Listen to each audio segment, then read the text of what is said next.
concrete pressing against his back. The flickering light above cast long, trembling shadows across the small, confined room. His head throbbed painfully, and his memories felt like smoke, slipping away whenever he tried to grasp them. On the floor, a crumpled note caught his eye. "You won't leave before the darkness takes you."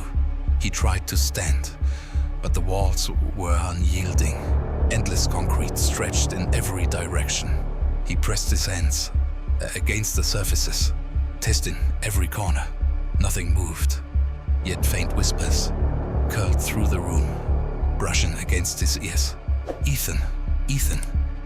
He spun around, heart racing, but no one was there. Hours seemed to stretch unnaturally. The light overhead flickered violently, and grotesque shadows danced at the edges of his vision. Scratches appeared on the walls, sharp and frantic, as if invisible hands were clawing through the stone. He stumbled toward a small vent, hearing the faintest breathing. But when he peered inside, it was empty.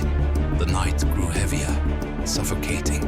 Ethan's reflection appeared in the cracked surface of a tiny high window, but it moved on its own.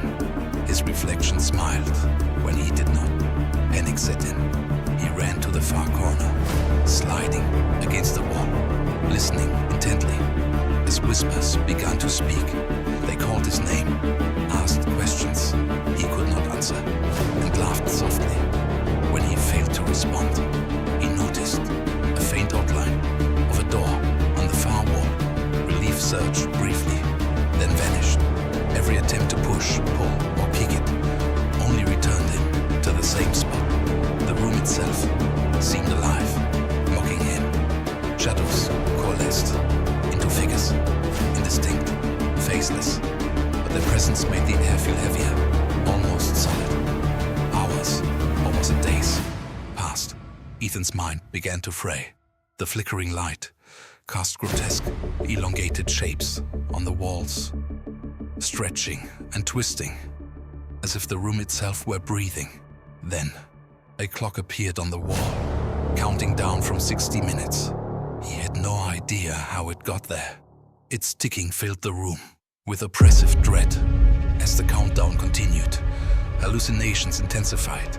Figures danced just beyond his sight, and whispers became coherent, forming sentences. "You cannot escape.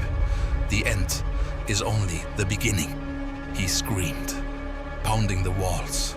The room seemed to pulse in response, each beat synchronized with his rising panic.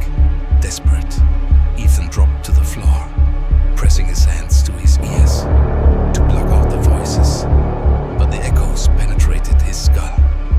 He crawled toward the vent once again, hoping for any escape, any flaw in reality, but there was none. The walls stretched endlessly, the corners bending unnaturally. Then suddenly, silence. The flickering light died. Darkness